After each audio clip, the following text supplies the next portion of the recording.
Good morning, everyone. So before we start our session, let's start this day with a prayer. So please stand up.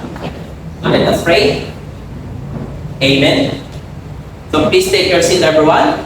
So I'm glad that you're all here. So how's your day? So I hope everyone is okay. So please sign this attendance. Please put your name and signature.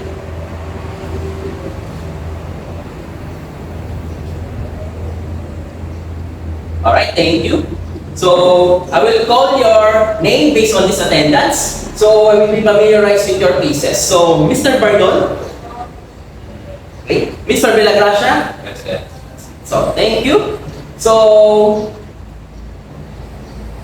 welcome to the Technological University of the Philippines, Manila. So I'm Mr. Alex Huertas, your trainer in photovoltaic system installation and C2. So now, as for your information, I have here instruction questionnaire that you need to fill out. So this will help me to determine your profile characteristics and learning styles. So fill this up. So you have 15 minutes to finish this questionnaire.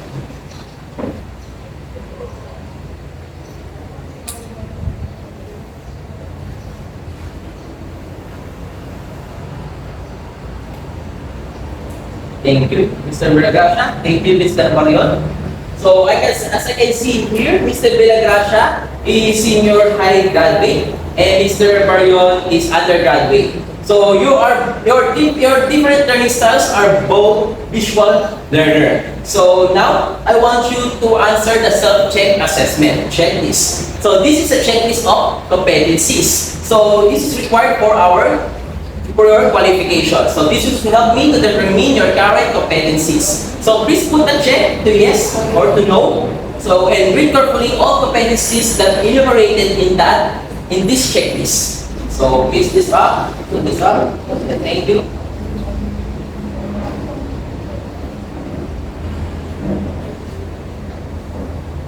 So now you're done. This pass to me. Thank you. Thank you.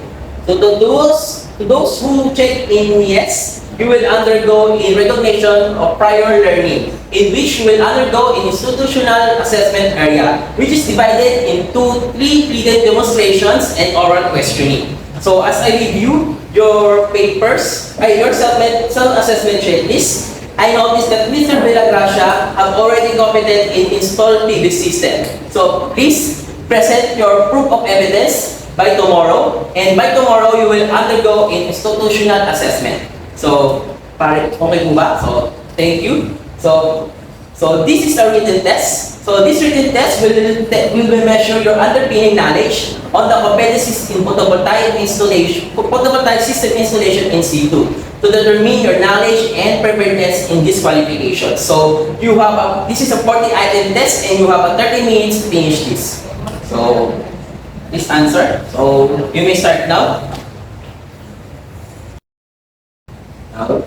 Thank you. Thank you. Now, let's proceed for our orientation. So let's start our discussion for our orientation. So our discussion is about competency-based training. So let me set up my presentation.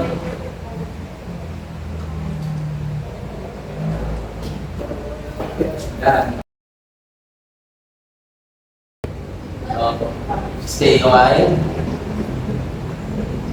For a while.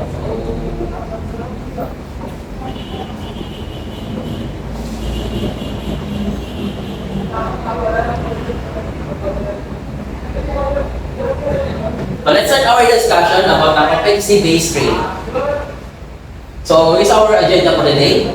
CBT procedures, role of the trainer, role of the trainee, the competencies that has to be covered based on the training regulations, the use of CBLM, instructional facilities and resources, workshop and stations, and last, the evaluation system. So what is CBT? So CBT is a curricula have been designed that prepare the trainees for demonstrations of their knowledge, skills, and attitudes to perform the task successfully. So we have 10 principles of CBT. So the first one is the training is based on curriculum developed from the competency standards. Second is learning is competency-based or modular in structure. Third is training delivery is individualized and self-paced. Fourth is training is based on work that must be performed. Fifth is training materials are directly related to the competency standards and the curriculum. Sixth is assessment of learners is based on in the collection of evidence of work performance based on industry or organizational required standards. Seven is training is based on the on and off job components and of the job components. 8. The system allows recognition of prior learning or RPL. 9. The system allows for learner to enter and exit programs at different times and levels to receive an award for competencies attained at any point. And last, approved training programs are nationally accredited. So, role of the trainer. So, first is trainer as a facilitator. So, as a facilitator, I'm here to facilitate you and you has to be a guide. And next is the trainer as a counselor. So I'm here, so whatever you need, you can ask me and I will give you some advice. And I'm also a trainer as a role model. So I'm a inspiration to all of you. So next is role of the trainee. So select what, when, and how they want to learn. Next is compete against present job standards. Next is evaluate their own progress. The next is competencies that has to be covered on. First is basic competencies. Second is the common competency. So competencies that has to be covered on core competencies. The perform site assessment. Second, check PV components materials compliance. Third, install PV system. Fourth is perform PV system commissioning. So that's it for our discussion. Now let's proceed for the ninth station of the CBT. Also, we have a training activity matrix, the achievement chart and progress chart. Now let's proceed for 9 working stations of CBT. Now, the contextual resource area, which is where we are right now. So please stand up and follow me. So we tour you for different areas. The first is the trainer resource area, the learning resource area. So follow me. This is the institutional assessment area where the demonstration is held. Now follow me for the practical work area. So this is the practical work area. So this is the support service area, the work quality control area, the computer laptop. Let's go back to the contextual resource area. Please have a seat. I now dismiss you. And also reminder, Mr. Villagracia, don't forget to bring your proof of evidence tomorrow. So do you have any questions and clarifications before we end our session? So none. So see you tomorrow. Our session today is finished. Good morning, trainees. Welcome to our second day of our training session. So before anything else, please fill up this attendance. So write your name and your signature. Once you're done, please pass it to me. So may I remind Mr. Villagracia. So did you bring your evidence, proof of evidence? Thank you, Mr. Villagracia. As I can see, you have an on-job training in your senior high. Yes, that's correct. So yeah. Now you will now undergo an institutional assessment area. So please stand up and wait for me in that area. Now, Mr. Barion, here is your information sheet. Please proceed to learning resource area. And after you finish this information sheet, please answer the subject and compare your answer in answer. Now, please proceed to learning resource area.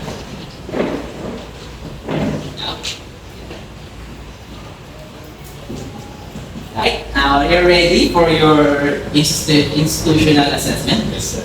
So here's your written test. So you will have seat here. So you have a 40 minutes to finish this written test.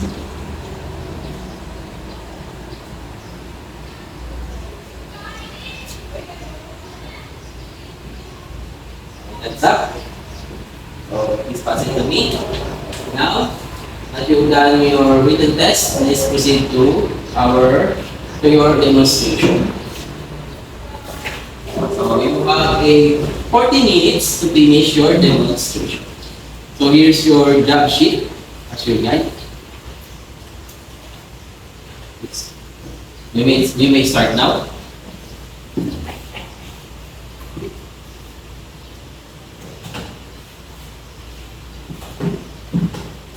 Okay, time's up. Now that you have done your demonstration, let's proceed for oral questioning. So are you ready for oral questioning? Yes, sir. So okay. So first question is, what is hybrid PV system? Hybrid PV system is a combination of acute and on-grid PV system. Very good, Mr. Villagracia. And last question is, what is the function of solar charge controller? Solar charge controller functions as the regulator of voltage that the battery receives. Very good, Mr. Villagracia. Based on the result of your institutional assessment, you got 95 in your written test. In your demonstration, you were able to follow the procedures. And for the oral questioning, you were able to answer satisfactorily. And that means you passed this institutional assessment. So congratulations. Here's your certificate of achievement. So you may now go back to the contextual learning laboratory. Hi, Mr. Barrios, are you done studying information sheet and answer the subject? Okay. Please pass it to me. So, very good. So, here's your task sheet. So, you have 15 minutes to finish the task sheet. Once you're done, please pass it to me. Thank you, Mr. Barrios. So, you are doing great. Now you are now ready for the institutional assessment. Please proceed to the institutional assessment area. So now, Mr. Parion, are you ready for your written test? So here's your written test. You have 30 minutes to finish that answer. So please take a seat. You may now start. Now, thank you, Mr. Parion. Now it's time for your demonstration. So please stand up and proceed to the demonstration. So you have 40 minutes to finish your demonstration. So here's your job sheet. So you may now start.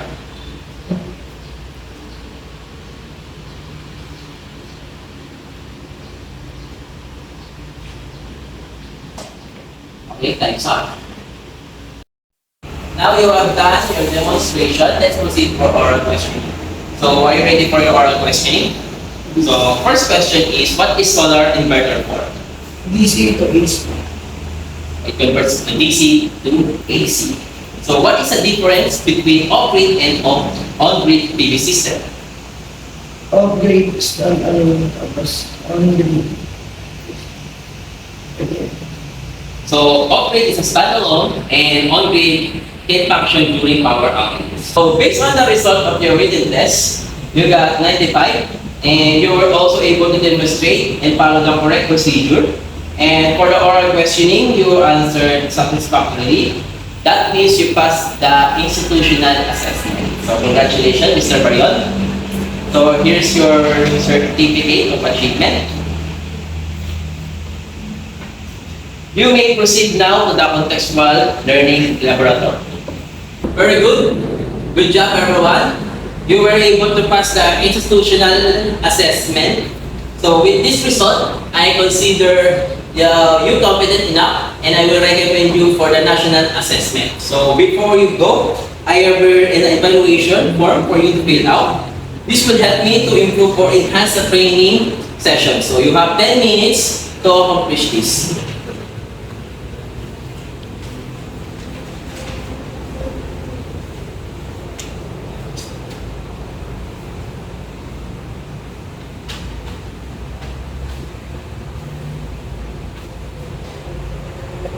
Thank you. Please pass it to me. So once again, congratulations everyone and good luck with your national assessment. So see you around and thank you. Thank you, sir.